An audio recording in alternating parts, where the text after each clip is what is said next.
This is the IELTS listening test. You will hear a number of different recordings, and you will have to answer questions on what you hear. There will be time for you to read the instructions and questions, and you will have a chance to check your work. All the recordings will be played once only. The test is in 4 parts.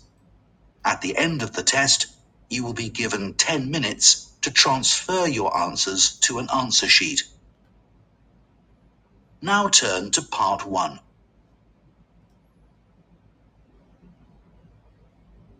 Part 1. You will hear a woman phoning the owner of a house she is going to rent about companies that she could rent furniture from. First, you have some time to look at questions 1 to 5.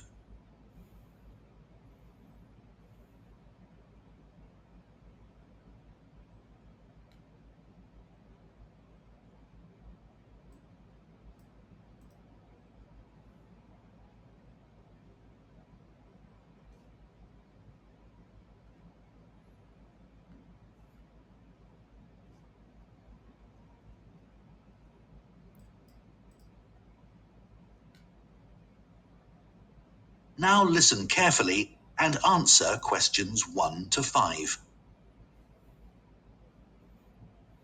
Good morning. Hi, this is Shelley Meyer. I'm renting your house on Archwood Avenue. I'm due to move in next week. Oh, yes. Hello, Ms. Meyer. What can I do for you? When I viewed the house, I told you I'll most probably need to rent some furniture, at least until I know whether my temporary work contract is going to be made permanent. Yes, of course, I remember. And I said I could give you some information about furniture rental companies in the city. That's right. Well, the biggest company is called Peak Rentals. I've recommended them to other people and have always heard positive reports about them. Could you give me an idea of their costs? Sure. I actually have one of their brochures here.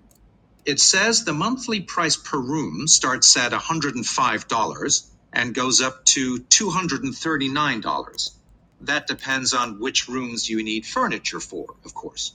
Sure, it's just to get a general idea of how much it's going to cost. And you said you had some positive feedback about this company? Yes. People have mentioned that the furniture from Peak Rentals is more modern than any of the other companies. And also, once you place an order, the furniture will be delivered to you in just 1 or 2 days. That would be really helpful. Oh, and the brochure says that there's a special offer at the moment. If you rent living room furniture, I believe that's a set of chairs and a TV table, you'll also get a lamp at no extra cost. Okay, but that price range you gave is more than I was hoping to pay. Then you could try Aaron and Oliver. Sorry, what and Oliver? Aaron, Aaron. Okay. Are they cheaper? I'd say they're a mid-price company. But if you chose them, you need to be aware that they charge an extra 12% every month in case of damage. Oh, I see. I'd have to do the math carefully then. Right. But one helpful thing is that they also do cleaning for customers. For the furniture? For the house. Oh, I see. I probably won't need that. Before you hear the rest of the conversation, you have some time to look at questions 6 to 10.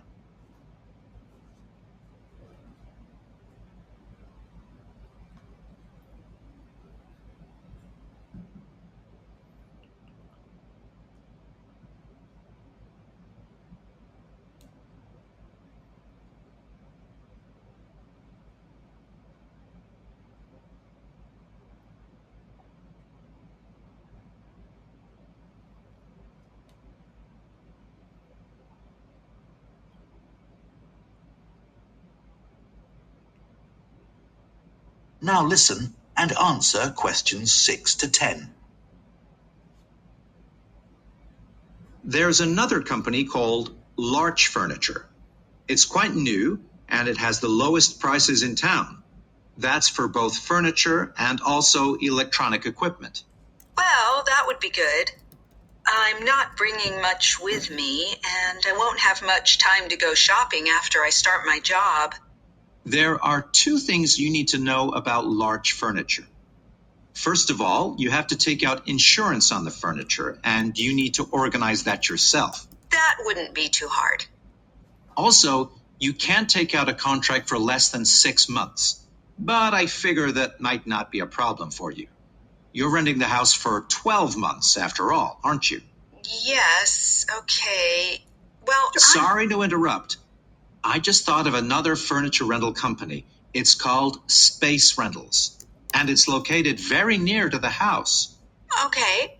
I don't have any information about their charges, so it's best to use their app to find out what it would cost you to use them. Okay, thanks. I'll do that.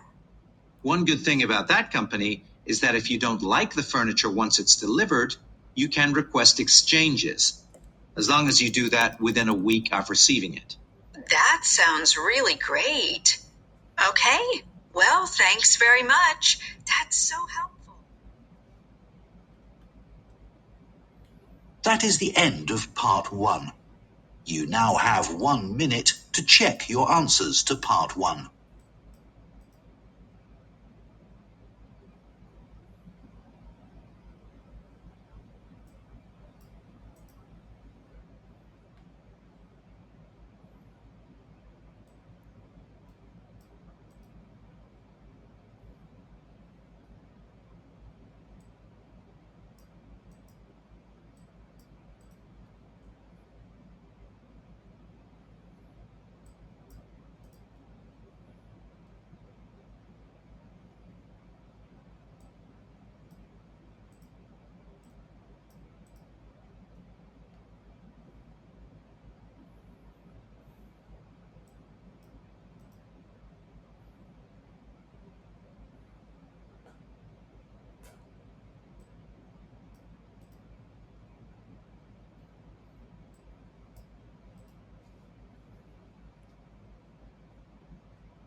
Part 2. You will hear an archaeologist who is part of a community project to excavate an ancient village talking to members of the public who are visiting the site. First, you have some time to look at questions 11 to 16.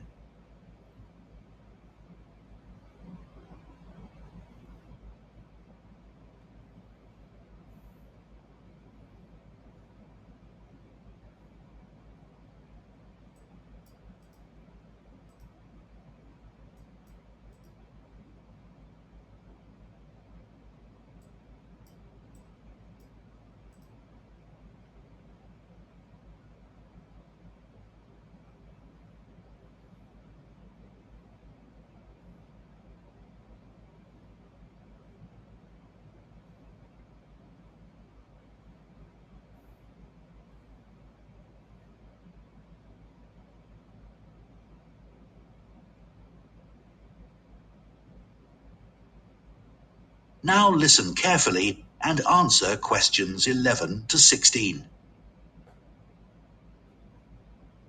Hello, I'm Hayden. I'm one of the archaeologists investigating the site here at Bidcaster. This is the third summer for this community project, and most of the people digging here are volunteers. I'm a full-time archaeologist for the town council, but I was asked to join the project by NHA, a charity which sets up projects like this up and down the country. As you can see, we're next to Bidcaster Castle, which is great because the owners let us use their facilities. So, how did we get to where we are today? Many archaeology projects happen when an ancient object is found, and in our case, that object was a gold coin. Coins are often found by people using metal detectors to look for things buried in the ground, or coins are uncovered when wild animals like rabbits have been digging tunnels. Here, a walker found it on the ground after a rainstorm washed away some of the earth and sand. When the story of the gold coin hit the news, Peter Swift, an amateur historian, contacted me to say he believed there had been a village on this site, centuries before the castle was built. Just by chance, the team found some old maps and documents in our library, which showed 500-year-old drawings of ruined buildings on the grassy area between the outer stone walls of the castle and the river. We knew then we were onto something.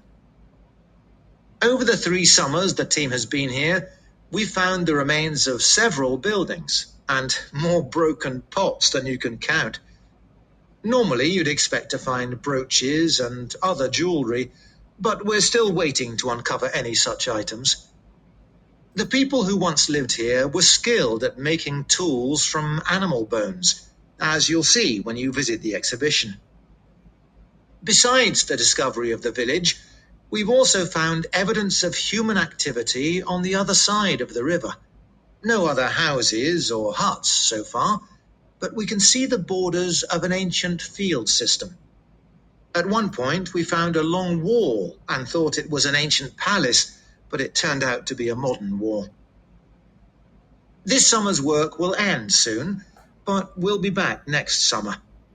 In the meantime, we're putting on a series of guided tours for school groups this autumn. Oh, and maybe you saw the TV documentary about our project. That suggested the objects we've found are going to the town's museum, but we don't know that for sure yet. Before you hear the rest of the talk, you have some time to look at questions 17 to 20.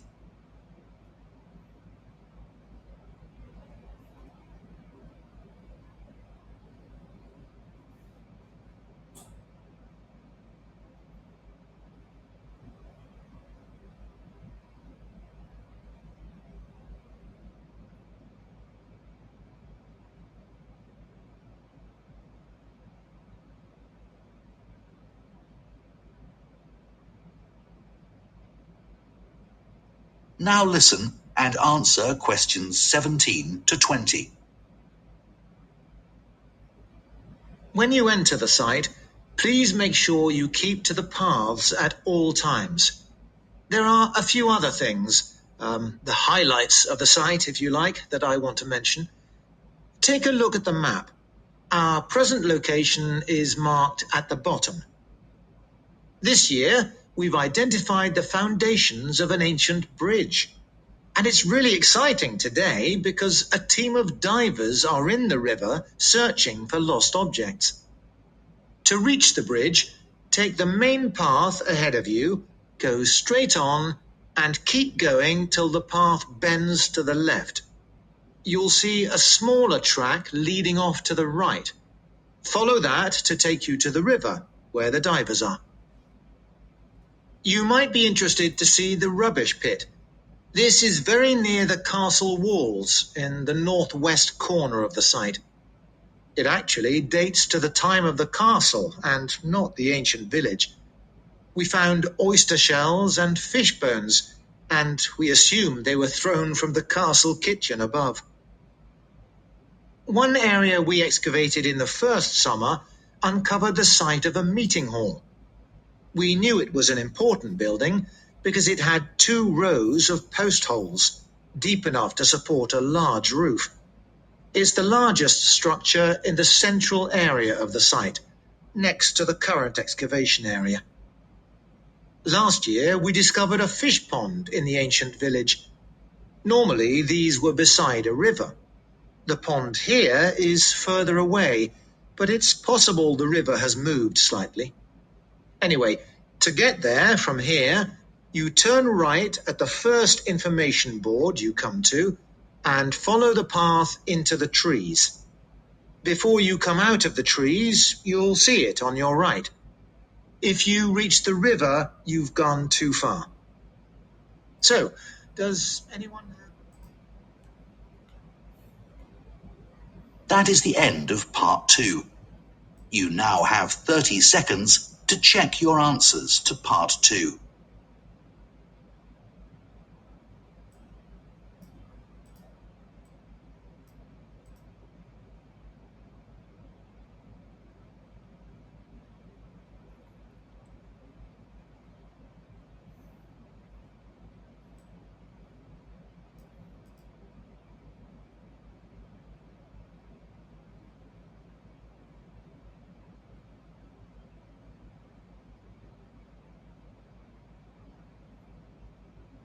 Part 3. You will hear 2 theatre studies students, Maya and Finn, discussing their project on theatre programmes. First, you have some time to look at questions 21 to 26.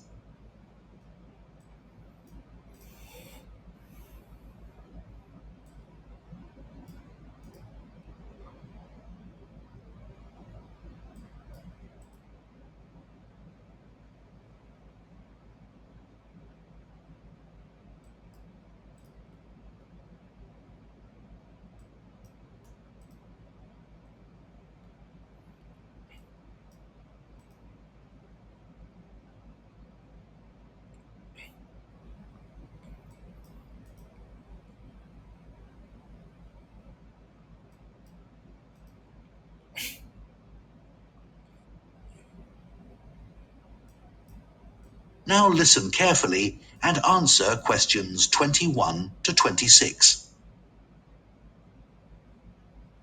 So, Finn, I've done as much as I can for our project on theatre programmes. How's your research coming along? Okay, Maya. I didn't know theatre programmes are called playbills in the USA till I started looking into the topic. Even though I struggled to find many useful websites, I'm glad we picked this subject. No one else on the course is doing the same as us, although it is one of the research areas of the module convener. That might actually put some people off. I suppose so. Anyway, I hadn't realised there are actually companies specialising in creating theatre programmes. Yes, they're quite common nowadays. Contrary to what many people think, theatres don't hire people to do the programmes. In fact, companies buy the rights to publish programmes on the theatre's behalf and then make their money selling advertising space within the programme booklet. It must be easier for theatres to do it that way. Yes. I remember reading something about programmes in early British theatre. It said that the cast was always very important. Yeah.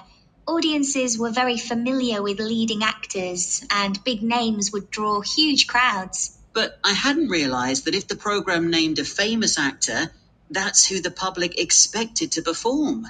And if that didn't happen, people accused the theatre of breaking their agreement with the audience. They would demand refunds, and if they didn't get them, there were riots. Outrageous! That'd never happen now. No, people are too polite, even when they're disappointed if the star of the show misses a performance. We should definitely include that information about early audiences in our project. I also think it's important to mention that lots of ordinary people at that time were illiterate, so theatre programmes were of limited value in advertising plays.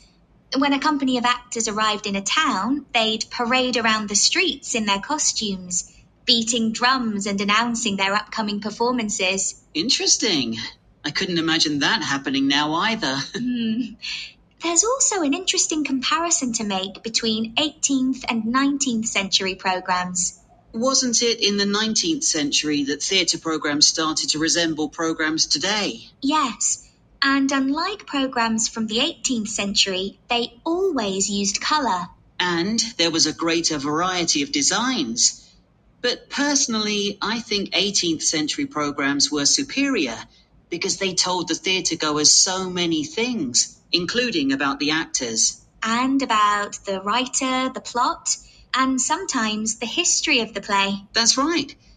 What should we say about theatre programmes in the 20th century? I reckon the most important thing is the dramatic change they underwent during World War II.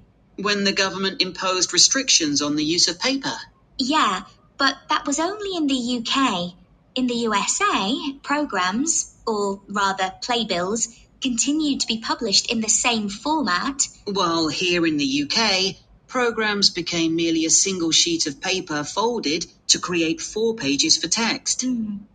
What I don't really get is that after the war, they didn't go back to being more than 1 sheet or change in any way for over 25 years. I know there were paper shortages after the war, but only for 5 or 10 years. Strange. Before you hear the rest of the discussion, you have some time to look at questions 27 to 30.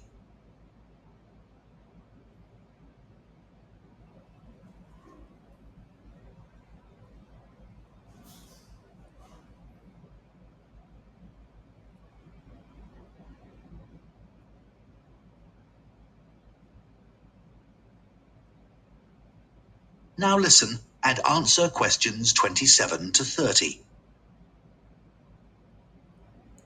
I've got some pictures of programs we could include on the slides for our presentation. I found a couple too, Maya. Let's go through and see what we think. This is an old one for a play called Ruy Blas. Never heard of that. But the program looks very decorative. Good enough to put in a frame on the wall. The images are just beautiful. Finn, what did you find? I've got some pages from a program for Man of La Mancha. I thought this was a good program to show, not because of the pictures, but because it contains articles written by members of the theatre company. So we can learn how the production was created and the thoughts and feelings of the cast. Good. I've got a copy of a program that's now in a museum. It's for The Tragedy of Jane Shaw, and it's said to be the earliest surviving document to have been printed on Australia's first printing press. Fantastic! Another program to talk about is for the Sailors Festival. It comes from the British Library's digitised collection of programs that was started a few years ago. It already comprises over 200,000 programs, which is amazing. Wish I'd known about it while I was doing my research. That is the end of part 3. You now have 30 seconds to check your answers to part 3.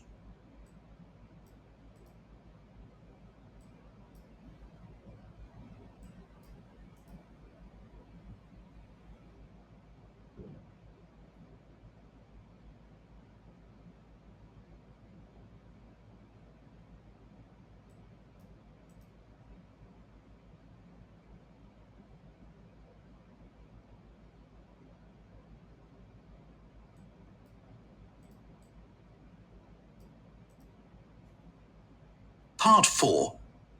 You will hear a design and technology lecturer talking about inclusive design. First, you have some time to look at questions 31 to 40.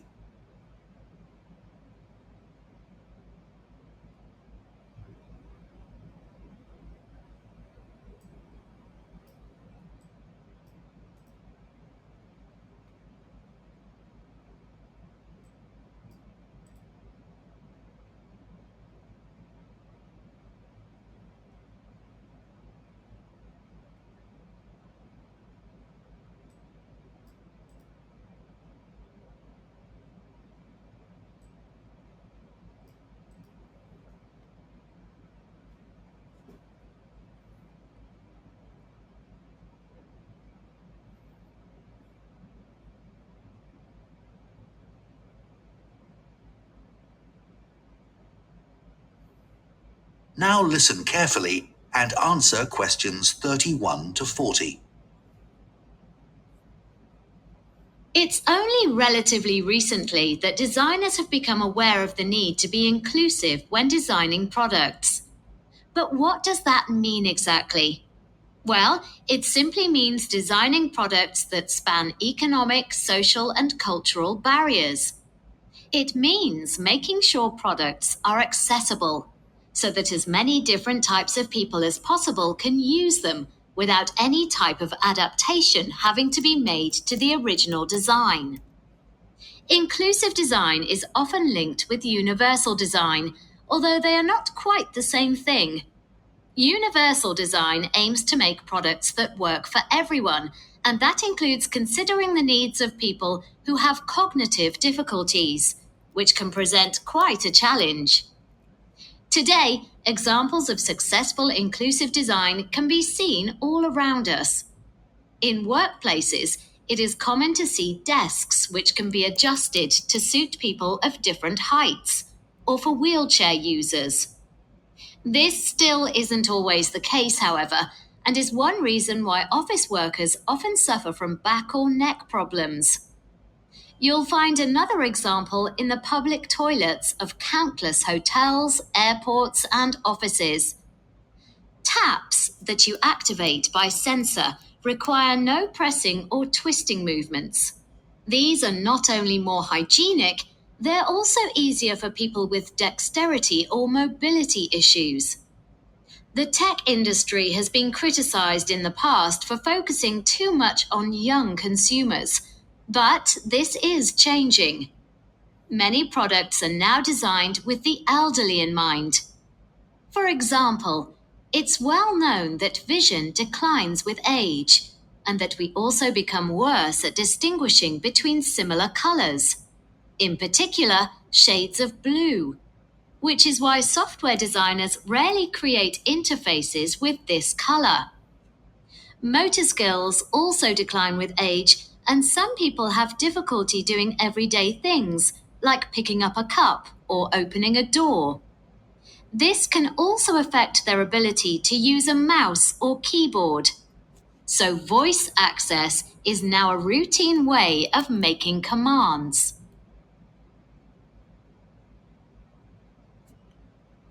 It's worth looking at the problems non-inclusive designs cause when not enough consideration is given to a range of users, as it can have a serious impact on people's lives. Access is one obvious example because it has such a huge impact on disabled people's independence. Not being able to access public transport because buses or trains are not wheelchair-friendly means many disabled people can't go out unless someone goes with them. Safety is another issue. Inexplicably, most cars are still crash-tested using a dummy based on an average-sized male. This has safety implications for all women, particularly those who are pregnant, as the seatbelts worn by the dummy are not adapted to accommodate them. Over the past 100 years, workplaces in the UK have, on the whole, become considerably safer. Employers are legally required to provide well-maintained personal protective equipment, or PPE, anything from goggles to full bodysuits, to workers who need it free of charge. But most PPE is designed to fit men. A recent report found that employers often think that when it comes to female workers, all they need to do to comply with this legal requirement is to buy jackets, for example, designed for a small man. The problem with this is that women can be tall and still have much smaller shoulders than the average man. Ill-fitting PPE such as high-vis jackets, vests and body armor can put women at risk. The report found that 95% of women said that their PPE often hampered their work, and that this problem was worst in the emergency services, particularly the police. Another problem is related to comfort at work. A very common scenario in offices in summertime is to see women wrapped in blankets or wearing sweaters while the air conditioning is on high. Meanwhile, the men are in shorts and t-shirts. This is due to differences in metabolic rates for men and women. There is a standard setting for air conditioning to be at a temperature of 21 degrees, designed to suit men. And in most modern offices, it's not possible to turn the air conditioning up or down. This means that many offices which mainly employ women are wasting energy by having the air conditioning set too high. As you can see from the examples I've just mentioned, there are serious consequences for designs which don't consider the needs of all users.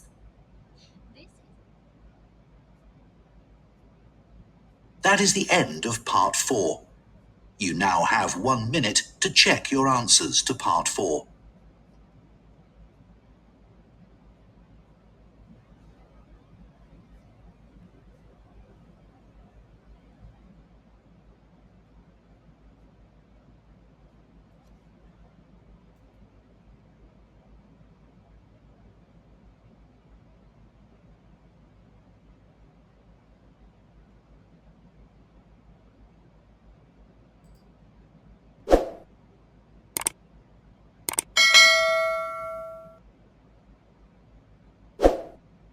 Test 3. This is the IELTS Listening test. You will hear Part 2. You will hear an archaeologist who is part of a community project to Part 3. You will hear 2 theatre studies students, Maya and Finn, discussing their project on theatre programmes. First, you have Part 4. You will hear a design and technology lecturer talking about inclusive design. First, you have some time to look at questions 31 to 40.